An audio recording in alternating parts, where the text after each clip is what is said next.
Welcome to Creepypasta Theater, a show where we explore the strange world of creepypasta and urban legends. Join us as we hear tales best left untold, travel roads best left unexplored, and see sights best left unseen.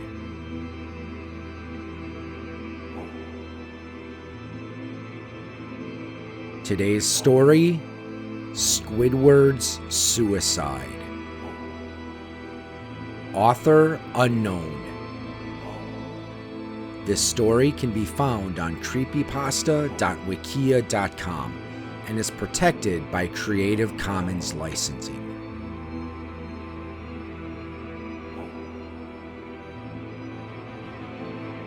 A lost episode is a genre of creepypasta that usually involves a children's cartoon or a very family-friendly show. In these stories, there is a very different episode. Sometimes the episode never makes it to air. Sometimes the episode is actually shown at least once, but is never shown again because of its dark, violent, or deeply disturbing subject matter. Today's story is one such episode, and is probably one of the more well-known lost episode creepypastas. It takes place in the innocent and colorful world of SpongeBob SquarePants. So let's begin. Squidward's Suicide. I just want to start off by saying, if you want an answer at the end, prepare to be disappointed. There just isn't one. I was an intern at Nickelodeon Studios for a year in 2005 for my degree in animation. It wasn't paid, of course. Most internships aren't. But it did have some perks beyond education. To adults, it might not even seem like a big one.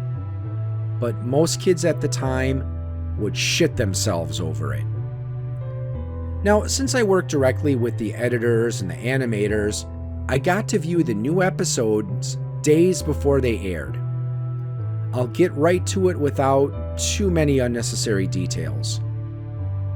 They had very recently made the SpongeBob movie, and the entire staff was somewhat sapped of creativity, so it took them longer to start up the season. But the delay lasted longer for more upsetting reasons.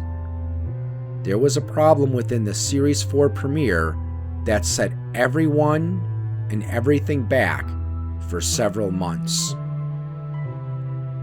Me and two other interns were in the editing room, along with the lead animators and sound editors for the final cut.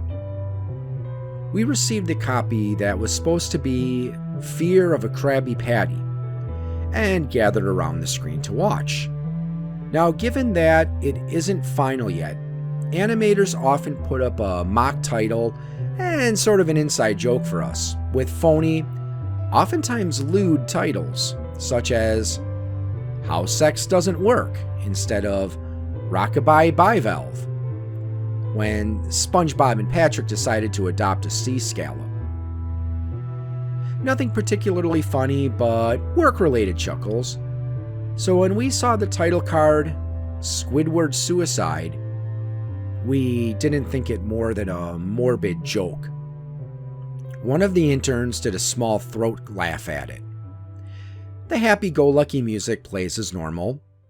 The story began with Squidward practicing his clarinet, hitting a few sour notes like normal. We hear SpongeBob laughing outside, and Squidward stops, yelling at him to keep it down, as he has a concert that night and needs to practice. SpongeBob says, okay, and goes to see Sandy with Patrick. The bubble splash screen comes up, and we see the ending of Squidward's concert. This is when things begin to seem off. While playing, a few frames repeat themselves, but the sound doesn't. At this point, sound is synced up with animation. So yes, that's not common.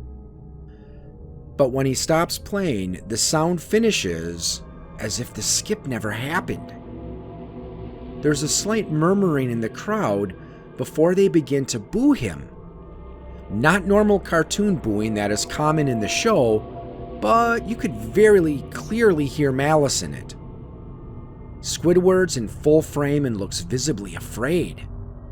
The shot goes to the crowd, with SpongeBob in center frame, and he too is booing, very much unlike him. That isn't the oddest thing, though. What is odd is everyone had hyper-realistic eyes. Very detailed.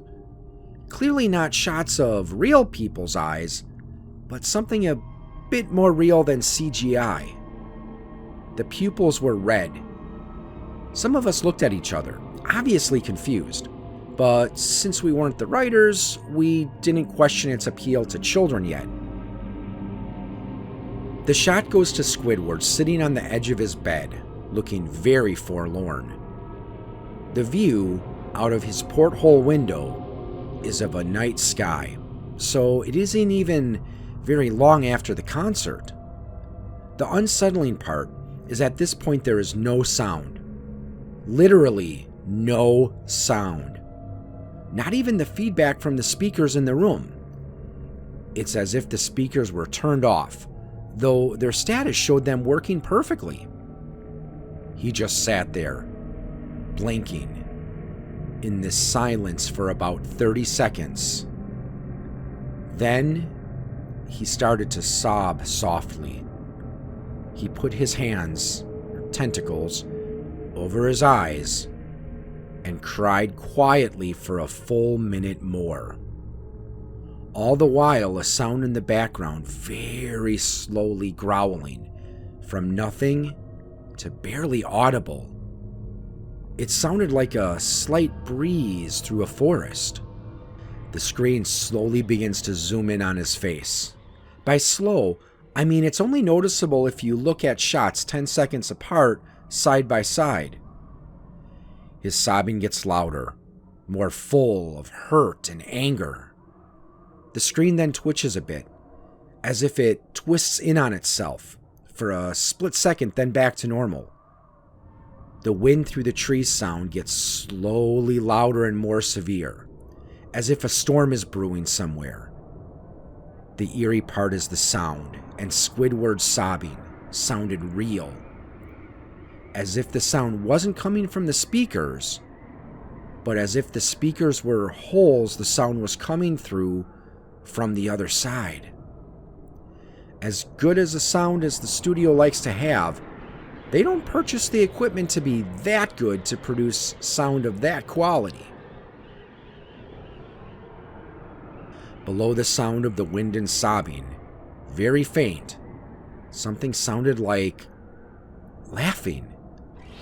It came at odd intervals and never lasted more than a second, so you had a hard time pinning it. We watched the show twice, so pardon me if things sound too specific, but I've had time to think about them. After 30 seconds of this, the screen blurred and twitched violently and something flashed over the screen, as if a single frame was replaced. The lead animation editor paused and rewound frame by frame. What we saw was horrible. It was a still photo of a dead child. He couldn't have been more than 6. His face was mangled and bloodied, one eye dangling over his upturned face, popped. He was naked down to his underwear, his stomach crudely cut open, and his entrails lying beside him.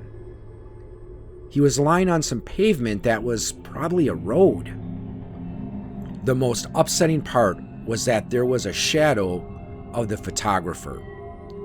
There was no crime tape, no evidence tags or markers, and the angle was completely off for a shot designed to be evidence. It would seem that the photographer was the person responsible for the child's death. We were, of course, mortified but pressed on, hoping it was just a sick joke. The screen flipped back to Squidward, still sobbing louder than before, and half body in frame. There was now what appeared to be blood running down his face and from his eyes. The blood was also done in a hyper-realistic style, looking as if you touched it, you'd get blood on your fingers.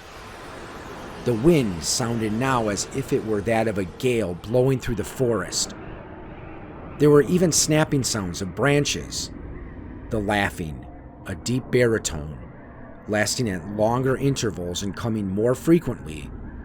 After about 20 seconds, the screen twitched and showed a single frame photo. The editor was reluctant to go back. We all were, but he knew he had to. This time the photo was that of what appeared to be a little girl, no older than the first child. She was lying on her stomach, her barrettes in a pool of blood next to her. Her left eye, too, was popped out and naked except for her underpants. Her entrails were piled on top of her, another crude cut along her back. Again, the body was on the street and the photographer's shadow was visible, very similar in size and shape to the first. I had to choke back vomit, and one intern, the only female in the room, ran out. The show resumed. About 5 seconds after the second photo played, Squidward went silent, as did all sound, like it was when the scene started. He put his tentacles down, and his eyes were now done in hyper-realism, like the others were in the beginning of the episode. They were bleeding, bloodshot, and pulsating. He just stared at the screen, as if watching the viewer. After about 10 seconds, he started sobbing, this time not covering his eyes. The sound was piercing and loud, and most fear-inducing of all, his sobbing was mixed with screams. Tears and blood were dripping down his face at a heavy rate. The wind sound came back, and so did the deep voice laughing. And this time, the still photo lasted for a good 5 frames. The animator was able to stop it on the 4th and backed up. This time the photo was of a boy, about the same age, but this time the scene was different. The entrails were just being pulled out of the stomach wound by a large hand. The right eye popped and dangling, blood trickling down it. The animator proceeded. It was hard to believe, but the next one was different, but we couldn't tell what. He went on to the next, same thing. He went back to the first and played them quicker, and I lost it.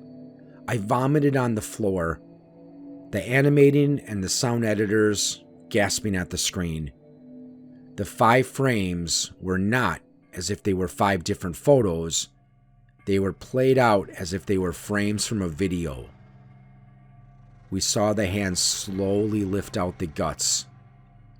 We saw the kid's eyes focus on it. We even saw 2 frames of the kid beginning to blink. The lead editor told us to stop. He had to call in the creator to see this. Mr. Hillenberg arrived within about 15 minutes.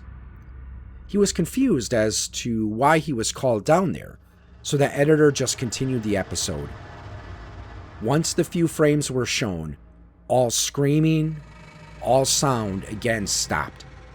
Squidward was just staring at the viewer, full frame of the face, for about 3 seconds. The shot quickly panned out, and a deep voice said, "Do it." And we see in Squidward's hands a shotgun.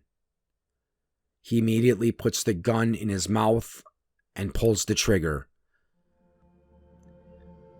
Realistic blood and brain matter splatters the wall behind him and his bed, and he flies back with the force. The last 5 seconds of the episode show his body on the bed.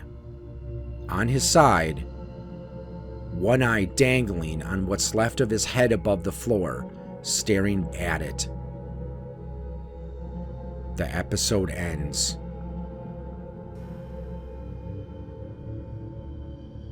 Mr. Hillenberg is obviously angry at this.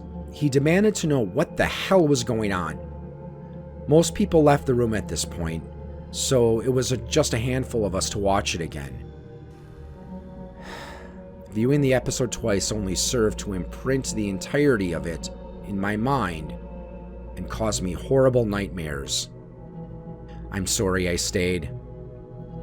The only theory we could think of was the file was edited by someone in the chain from the drawing studio to here.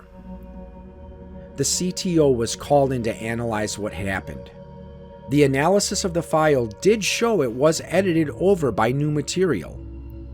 However, the timestamp of it was a mere 24 seconds before we began viewing it.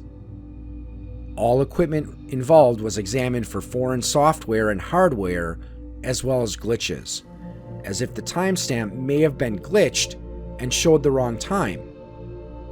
But everything checked out fine. We don't know what happened, and to this day, nobody does. There was an investigation due to the nature of the photos, but nothing came of it. No child seen was identified, and no clues were gathered from the data involved, nor physical clues in the photos. I never believed in unexplainable phenomenon before. But now that I have something happen that I can't prove anything about it beyond anecdotal evidence, I think twice about things.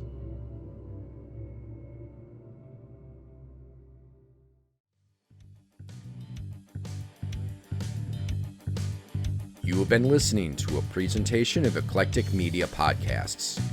Visit our website at www.eclecticmediaproject.com and check out our publishing arm at www.poigamestudio.com. Find us on Twitter, Scott at EMP_Scott, Al at POI Game Studio, and Chad at Chad EMP. You can also find Eclectic Media Project and Point of Insanity Game Studio on Facebook as well. Listen to all of our podcasts on Anchor.fm, Apple Podcasts, Pocket Casts, and Spotify. Thank you for listening, and we look forward to bringing you more entertaining and thought-provoking content.